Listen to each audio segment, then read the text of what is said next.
Join our community by subscribing. Every click helps us share more stories like this one. The introduction. The morning sun crested over the horizon, casting a pale golden hue across the quiet town of Elmswood. Nestled deep in the foothills of Appalachia, it seemed picturesque charming. Brick houses lined with white picket fences, and a community so tight-knit that gossip traveled faster than any vehicle on Main Street. But beneath the serene surface, Elmswood was harboring dark secrets that would soon unravel the very fabric of its tranquility. On a seemingly ordinary October morning in 2003, the town was rocked by the news that would change everything. Coordinator of community events and beloved high school teacher, Miriam had gone missing. As the clock ticked past noon, concern turned into a frenzied search. Her colleagues, friends, and students took to the local parks and wooded trails calling her name, desperation creeping into their hearts. A few blocks away, at the bustling city hall, police officers convened around a peeling white table, the air heavy with tension. Detective Adam Hartman, a seasoned investigator with more than a decade on the force, leaned over the scant details on a report. "She wouldn't just vanish," he said, tracing a fingertip over the map of the town. Each road, each house, marked a life intertwined with hers. "Let's figure out why." Meanwhile, as shadows lengthened and the sun dipped lower, whispers began to circulate on the same corners that had once celebrated Miriam's accomplishments. An undercurrent of fear rippled through Elmswood, hinting at suspicions that someone among them might know more than they let on, someone who could shatter the peace forever.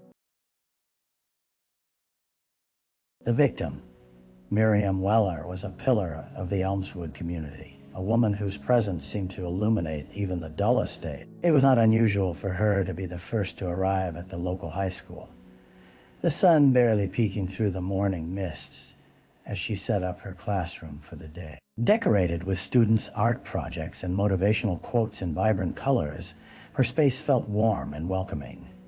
To her students, she was not just a teacher, she was a teacher. She was a mentor, a friend, someone who inspired them to dream bigger. As detectives began to piece together her life, they learned of her deep-rooted connections in the town. Miriam often organized charity events, fundraisers, and book drives, each embraced by the local community as if they were an extension of her family. Her colleagues described her as compassionate and focused, driven by a genuine desire to uplift the next generation. As the sun dipped lower in the sky on the day of her disappearance, the police scoured the school for clues, something tangible that might explain why she hadn't returned home the night before. In her desk drawer, they discovered a meticulously kept planner filled with meetings and lessons. But it was a single note, untimely and uncharacteristic, that caught their attention. "Meet Derek by the creek." It was cryptic, the kind of message that raised more questions than answers. Those close to her could not fathom why she would meet someone away from the bustling corridors of the school. With the knowledge that this mention could lead them down a dark path, Detective Hartman felt an unfamiliar knot tighten in his stomach. The more they uncovered, the less they could reconcile the charming persona of Miriam with the shadows lurking just out of sight, shadows that hinted at secrets waiting to be unearthed. The crime scene. The following morning brought an oppressive fog that settled over Elmswood, swirling like a veil of uncertainty. The community had not slept well, minds racing with worry and fear for their beloved teacher. As the sun fought to break through the dreary weather, Detective Hartman and his team made their way to the location mentioned in Miriam's note, a secluded area by the creek, tucked away within a thicket of trees. The creek gurgled softly, an incongruous sound against the tense backdrop of rising suspicion and dread. Detective Hartman led the way, a sense of foreboding thick in the air. Fallen leaves crunched beneath their boots, the only sound disturbing the stillness. Just ahead, a narrow path wound closer to the water's edge, and as they approached, the scene unfolded like a nightmare. At the base of a gnarled tree, wedged between roots and debris, lay a torn piece of fabric, unmistakable pattern of Miriam's favorite scarf. The detectives exchanged pensive glances, their hearts quickening as they surveyed their surroundings. The reality that they were on the precipice of something deeply unsettling settled into their bones. Moving with purpose, Hartman instructed his team to cordon off the area and call for forensic specialists. Every detail mattered now. The slightest clue could lead them to the truth. A chill settled along the spine of the detective as he crouched to inspect the ground, where faint impressions disrupted the leaf-strewn earth. Marks from struggle, small, erratic movements spoke of a desperate fight. Yet, despite their initial discoveries, no trace of Miriam herself could be located. The creek became a crucible of anxiety, the water flowing relentlessly, while the reality of her absence bore down heavily. Every second passed as they soaked in the gravity of the situation. An undeniable crime had taken place in the shadows of this town. And while the leaf-strewn path might seem too quiet, it echoed with unanswered questions. Who had met with Miriam by the creek, and why? The investigation had shifted from searching for a missing person to hunting for a potential killer. The investigation, with the evidence gathered from the creek, the once vibrant atmosphere of Elmswood quickly darkened. Local residents, clinging to their sense of safety, now regarded their town with mistrust, eyes darting nervously from neighbor to neighbor. As the investigation ramped up, Detective Hartman and his team sprang into action, methodically tracing every lead, every whisper that might point them toward Miriam's whereabouts. The detectives began by interviewing her students, colleagues, and friends. One by one, they stepped into the cramped police station, eyes wide with fear and confusion. Hartman listened intently, taking notes and gauging the reaction of each person. When he reached Morgan, a bright but shy senior, her voice trembled as she described the last time she spoke with Miriam. I saw her on Friday, Morgan stammered, her dark hair veiling her anxious expression. She seemed distracted, and she asked me about a student named Derek. The name hung in the air, heavy with implications. She told me there were issues with him, that she wanted to help. As Hartman pressed for details, he learned of Derek's troubled past, frequent disciplinary issues, a volatile home life, and understood that a connection was forming. The detectives headed to the local high school, where they hoped to unearth more about the young man. Their arrival set off a low murmur among the staff, concern mingling with curiosity as whispers echoed through the hallways. In a cramped office cluttered with papers, Hartman found Susan Landry, the guidance counselor. She was clearly shaken by the news of Miriam's disappearance. Miriam was adamant about helping Derek, she explained, but he was resistant, often acting out in class. As she handed over a folder with Derek's school records, Hartman's instincts kicked in. With each revealing conversation a newfound record, the clearest picture yet was forming. Miriam's compassion had led her to a troubled student, but it also uncovered a darker thread woven through the fabric of Elmswood, a thread that might hold the key to her fate. Questions about Derek hung heavily in the air, But as the detective soon learned, unearthing the truth often meant confronting the very nightmares that lurked under the placid surface of their town. The dead ends. As the days turned into a week, Elmswood's anxiety began morphing into frustration. The search for Miriam had intensified, but each lead raised more questions than answers, driving Detective Hartman deeper into the churning waters of uncertainty. The clock was ticking, and with each passing hour, the likelihood of finding her alive diminished.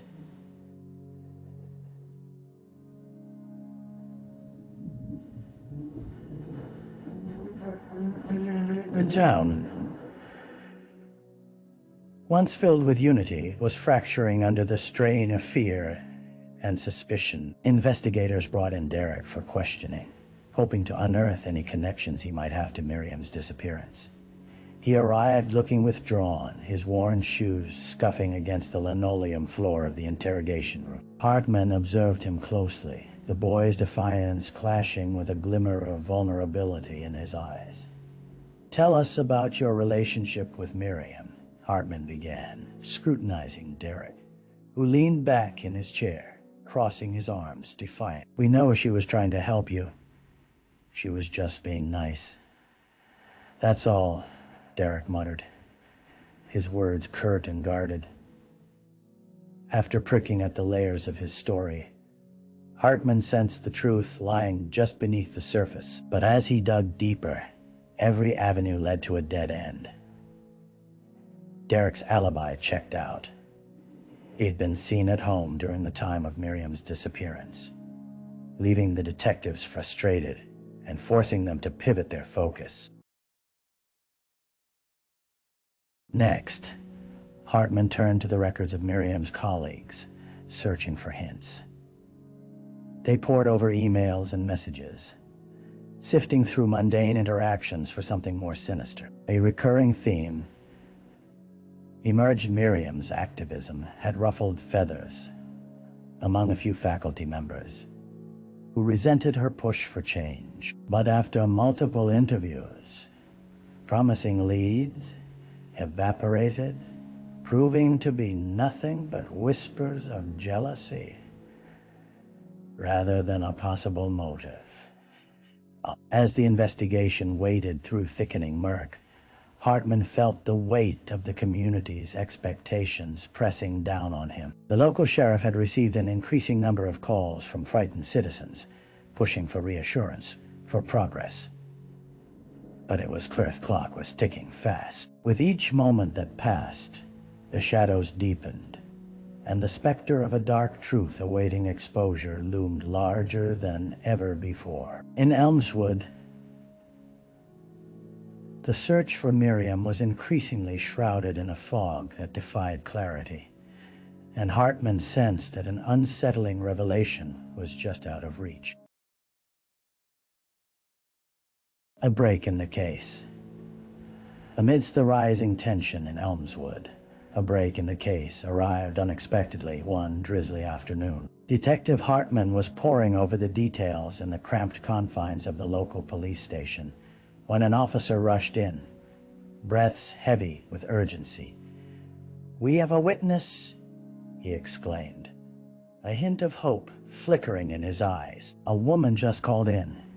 She saw something by the creek." The news sent a ripple of energy through the room.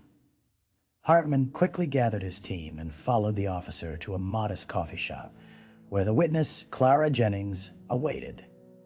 Her hands trembled as she cradled a warm mug, and her eyes darted nervously around the room, the gravity of her information weighing heavily upon her.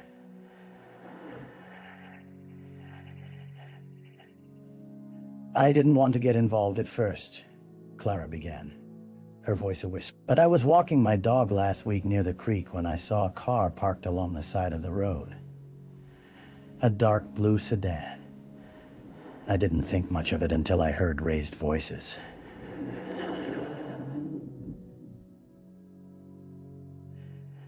Then I thought I saw someone leaning over a woman." Hartman leaned forward, his heart pounding. "Can you remember anything about the people? Any details?" "I only caught glimpses. But the man was tall, kind of stocky," Clara recalled, her brow furrowing in concentration. "And he had dark hair." "I didn't recognize either of them." Every detail felt like a flickering light guiding them through the darkness. The description of the car piqued his interest. It matched a vehicle registered to a local landscaper, Jack Mathis, known for maintaining many of the town's public spaces. Following the lead, Hartman quickly tracked down Mathis. His seemingly innocuous demeanor failed to disguise the tension that vibrated just beneath the surface when questioned about his whereabouts on the day Miriam vanished. Hartman took note of the way Mathis's hands shook slightly as he spoke, a bead of sweat trickling down his temple. Clara's sighting was a beacon amidst their tumultuous search, promising a junction that could either lead them closer to finding Miriam or push them deeper into a web of deception. Conscious of the stakes now rising, Hartman knew they were compelled to examine Mathis's alibi carefully. They were on the cusp of a revelation that could change everything, a chance to peel back the layers of lies surrounding Miriam Weller's disappearance and reveal the truth hidden beneath. The suspect. The tension in the air was palpable as Detective Hartman and his team arrived at Jack Mathis's modest home on the outskirts of town. The late afternoon sun cast long shadows across the yard, illuminating the garden he had meticulously tended. Despite its vibrant display, the beauty felt incongruous against the dark clouds gathering in Hartman's mind. Every passerby in the quiet neighborhood became a potential witness to the truth lurking in their midst. Mathis opened the door with a forced smile that barely masked the trepidation in his eyes. Hartman wasted no time. "We need to talk," he said, his voice steady and authoritative. "About Miriam Weller. We have some questions regarding your whereabouts last week." Oh, I was just working here," Mathis replied, turning slightly pale. "I have got landscaping contracts to fulfill. Nothing too exciting." But his evasive nature set off alarm bells in Hartman's mind. Mathis glanced around nervously, as if gauging the distance from his front porch to the safety of his home.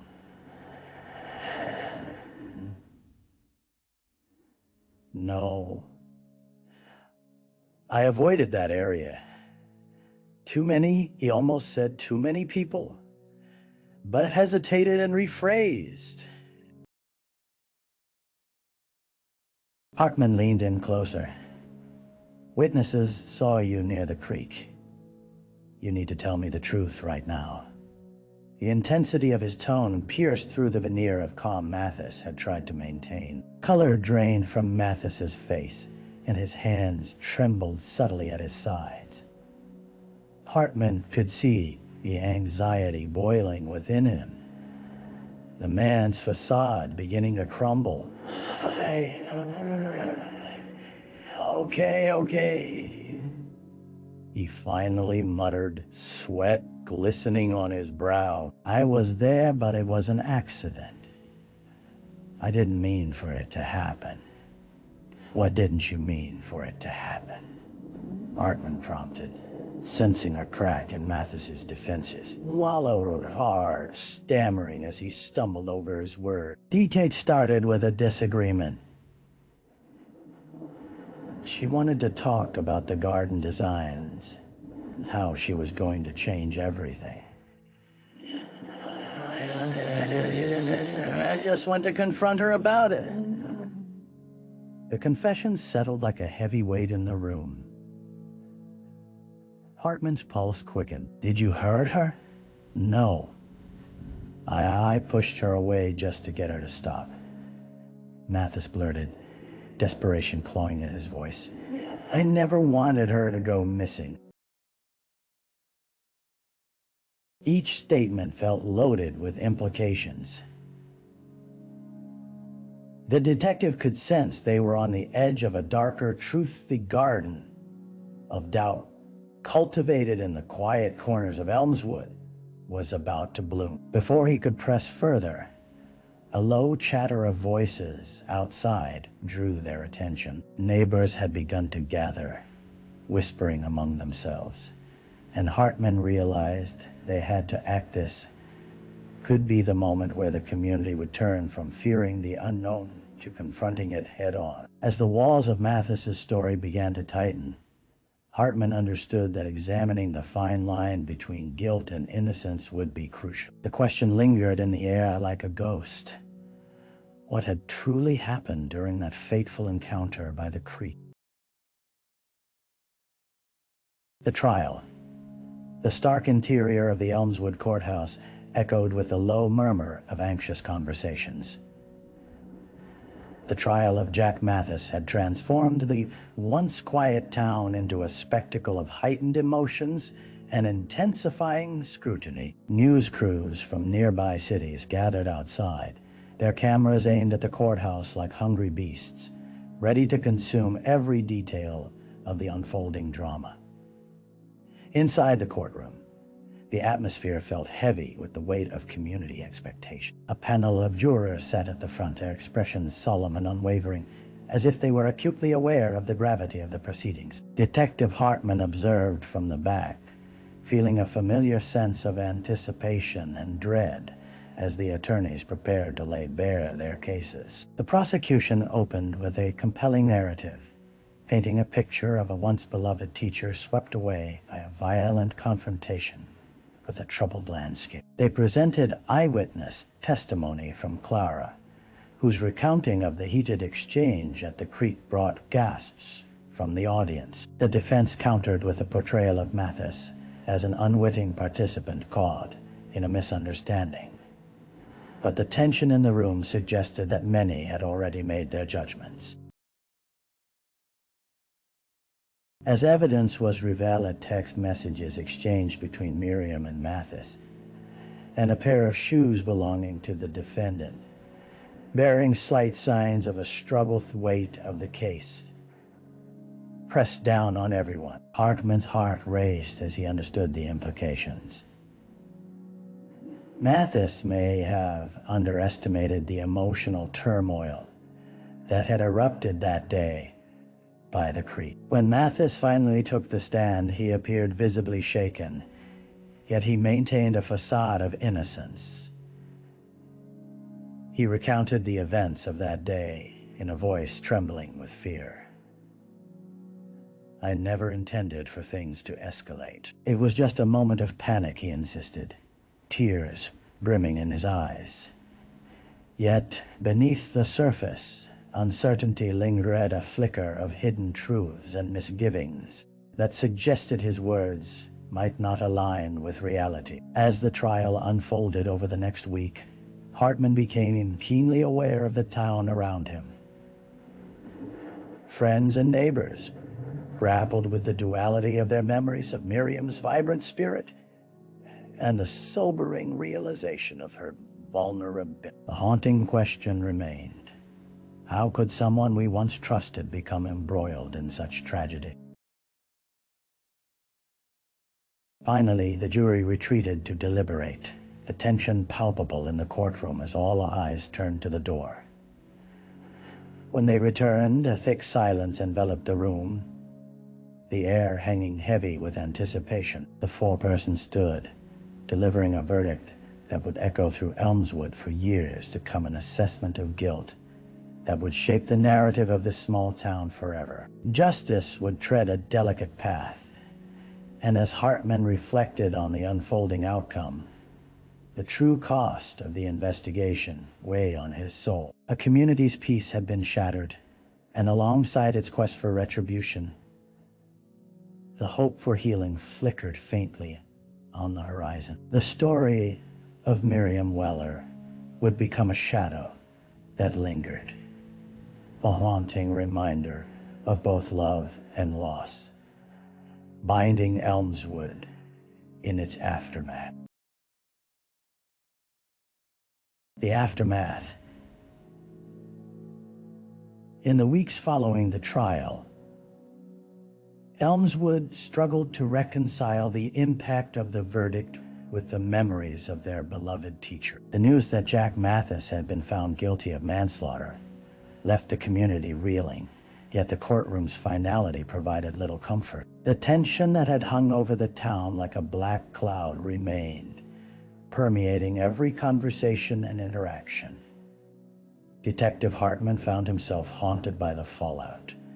Although justice had been served, it felt like a hollow victory. He had poured his heart into the investigation, yet the repercussions of that night by the creek proved far-reaching. Each morning, the fog settled over Elmswood like a shroud, a tangible reminder of both what had been lost and the lives forever altered by tragedy. Miriam's absence was felt acutely in the classroom, where students wore her memory like a badge of honor.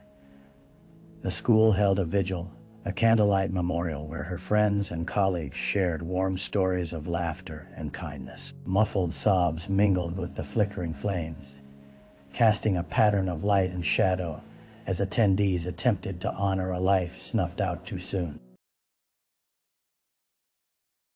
Hartman stood to the side, a spectator to the pain enveloping a community that had welcomed Miriam and been shattered by her loss.